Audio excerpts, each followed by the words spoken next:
Oke, selamat pagi dan salam sejahtera kepada rekan-rekan seluas sana. Hari ini saya nak tunjukkan Anda cara-cara untuk flushing radiator yang berkarat.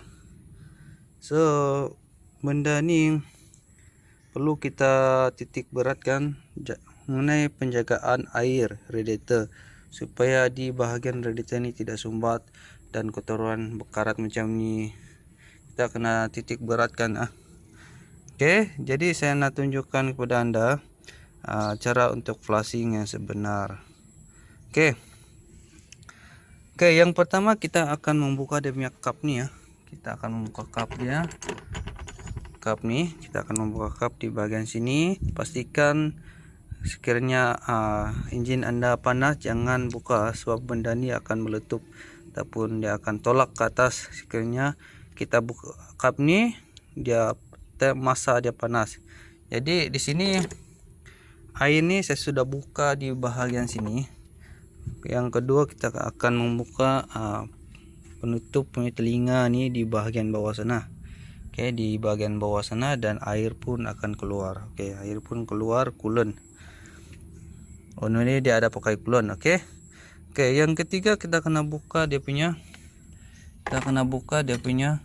thermostat. Oke, thermostat dia ada macam ni. Oke, thermostat di bahagian sini untuk proton iris ni. Ini adalah proton iris dia ataupun seangkatan dengan dia ataupun pengguna proton Kempro, semestinya dia punya thermostat ada dekat hose besi sini bersambung dengan hose getah ni.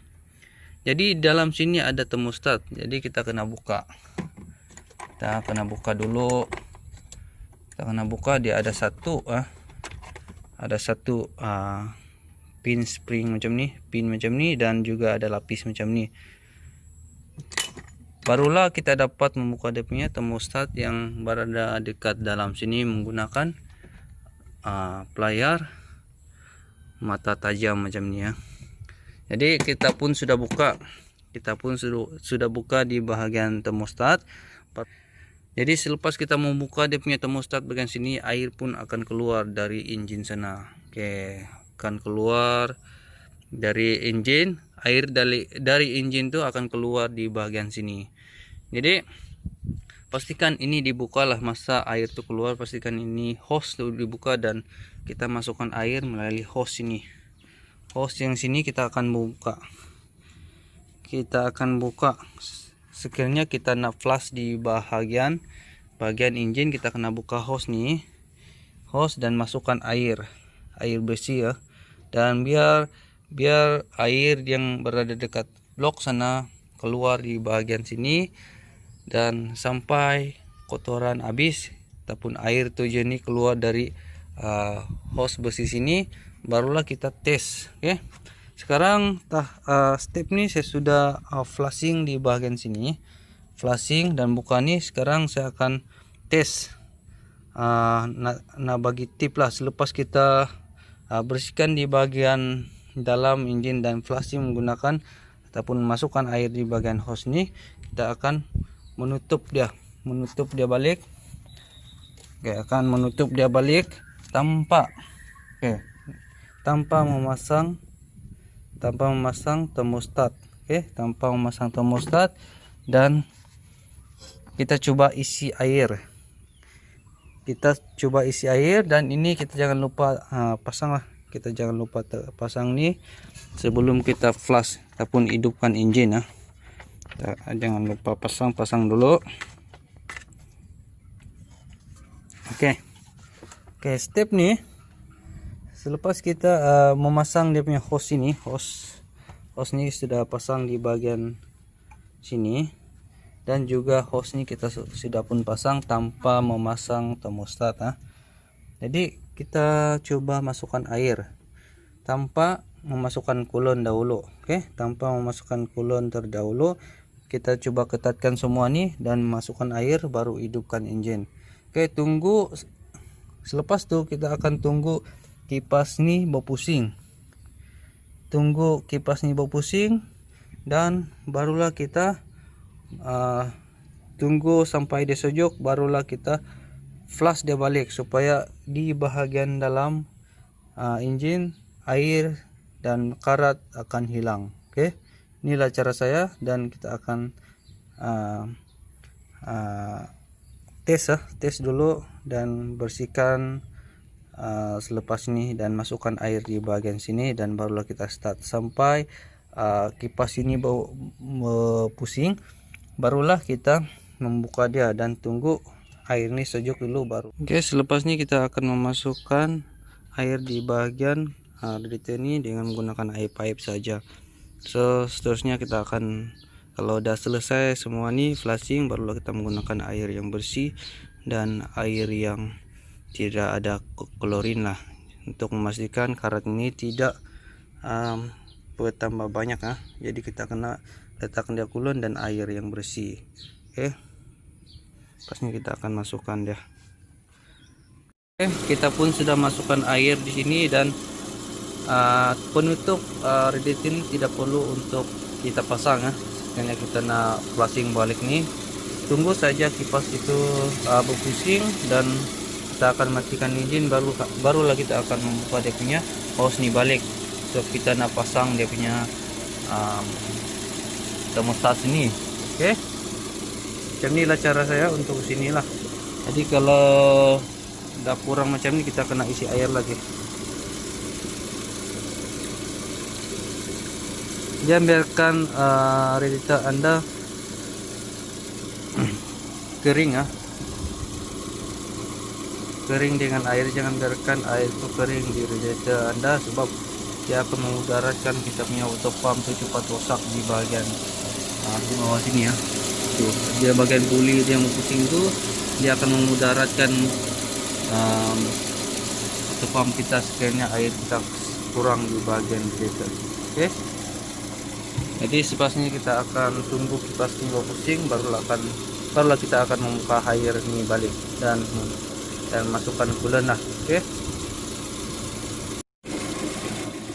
air sudah penuh, nampaknya dia punya water pump bermain dia bermain water pump dalam keadaan normal. So kita boleh nampak dia punya pusingan air tuh, dan juga ada macam angin-angin keluar, sebab ada tindak balas daripada water pump yang normal. Oke, jadi kita akan tunggu kipas ini sampai dia berpusing, barulah kita akan membuka dia punya air. Oke, tanpa memasang dia punya penutup radiator. Kalau kita nak pasang penutup radiator ini, risau nanti kalau kita dah siap ataupun pusing dia punya kipas di bagian sini, kita buka terus, memang dia akan naik dia akan, kata orang, dia akan menolak di bagian bawah dan menutup. Oke, panas ya. Oke, kalau kita nak tutup pakai penutup radiator itu, so biarkan macam ni. So kalau air kurang, baru kita akan tambah lagi,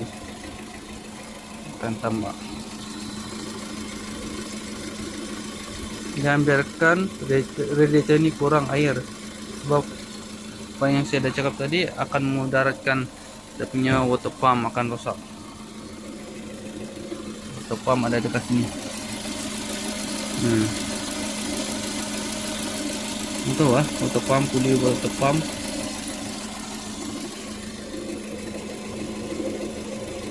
Masa kita hidupkan engine ini dan pastikan air ini sentiasa penuh sini. Kita jangan lupa cek dia punya suhu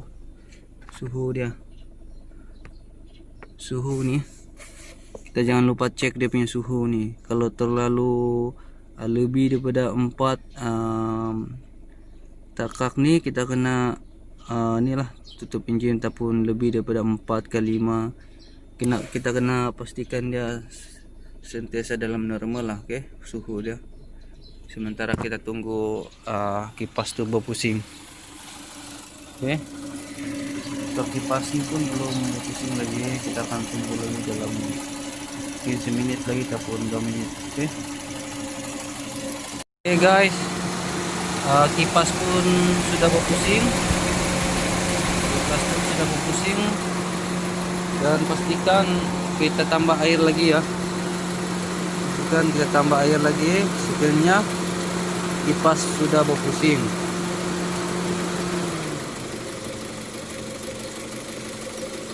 Jadi selepas ini kita akan membuka dia punya air nih, kita akan keluarkan air. Tengok ada karat keluar di sini, karat dari bagian engine sana. So kita akan membuka selepas ini air semua kotor nih, kita akan membuka di bawah sana yang macam telinga sana tuh. Oke, jadi kita akan membuka lah, sebab engine ini sudah panas, jadi kita akan buka. So untuk proses pembukaan nanti kita kena hati-hati, sebab engine ini udah panas, jadi kita kena hati-hati sebab air itu sudah panas. Oke, kita akan buka pas ini. Oke guys, kita pun sudah buka dia punya air air yang kita panaskan tadi, dan buka dia punya telinga, penutup telinga nih di bagian bawah sana. So kita kena hati-hati sebab ini benda ini panas ya. Jadi step yang seterusnya kita kena ya, pastikan hose nih dan tidak ada leaking lah, pastikan hose nih tidak ada leaking, dan barulah kita pasang termostat yang baru. Barulah kita akan pasang hose besar nih dan isi kulon terdahulu, barulah isi dengan air yang bersih. Oke. Kalau dapat ada mineral, cobalah usahakan untuk air yang bersih. Jadi banyak juga di luar sana menggunakan air pipe, tapi malangnya dia punya tuh radiator ini cepat tuh karat sebenarnya. Boleh juga sebenarnya kita menggunakan air pipe, tapi tengok keadaannya dia punya ini akan berkarat. Jadi pastikan air itu tidak, ataupun disuling lah, air itu disuling supaya memanjangkan lagi usia kita punya ini ya, kita punya radiator dan saluran air di bagian engine sana.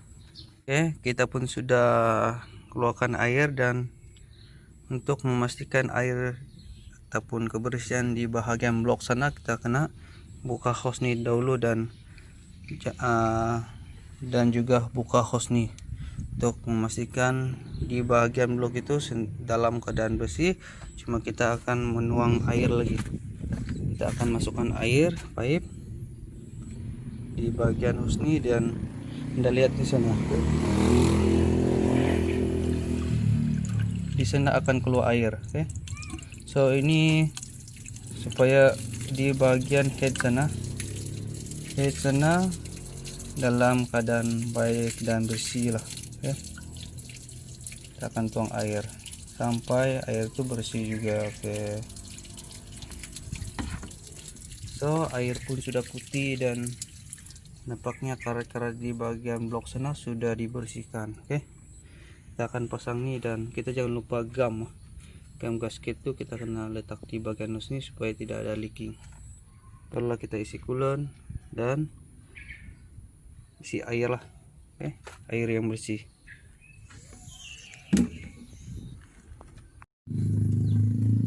Oke, selepas kita masang di pintu termostat, pastikan termostat ini fit ya. Termostat nih pastikan dia fit. Oke kawan-kawan, saya pun sudah sediakan mineral lah, air yang kita masukkan di dalam radiator ini. Kita masukkan air yang bersih. Air ini kita boleh minum juga, ini adalah mineral water, dan saya belum buka sebenarnya. Oke, dan ini adalah long life punya Toyota, long life lah. Kita menggunakan ini sebab supaya rak-rak di bagian sini ataupun karat di bagian sini dapat dibuang lah. So ini adalah step yang pertama. Jadi benda ini kita kena pastikan karat di bagian dalam ini dapat dibuang selepas kita membuat kali yang kedua. So next time kita akan service seperti yang saya nak tunjukkan tadi lah. Seperti yang saya ada tunjukkan tadi, kita kena buat berulang kali barulah hilang semua nih. Oke, kita akan masukkan air nih, air minuman dan juga kulen nih. Oke, kulen seboleh-bolehnya kulen kena ada dua botol lah. Sebenarnya kita kena pastikan kita kena pakai kulen. Oke, kawan, kita pun sudah siap pasang dan masukkan air kulen juga air di bagian radiator ini, dan tunggu air nih ataupun kipas nih sudah berpusing dan nampak air sudah turun sini. Jadi kita sudah tutuplah, tambah air cukupnya. Jadi inilah hasilnya. Semoga kereta ini sentiasa dalam keadaan baik lah. Oke, ini ordernya. Oke, terbaik ke sana. Oke, kita akan berjumpa lagi di lain channel. Semoga Anda di luar sana juga dapat membuat cara-cara yang saya telah tunjukkan Anda tadi. Sekian dan terima kasih.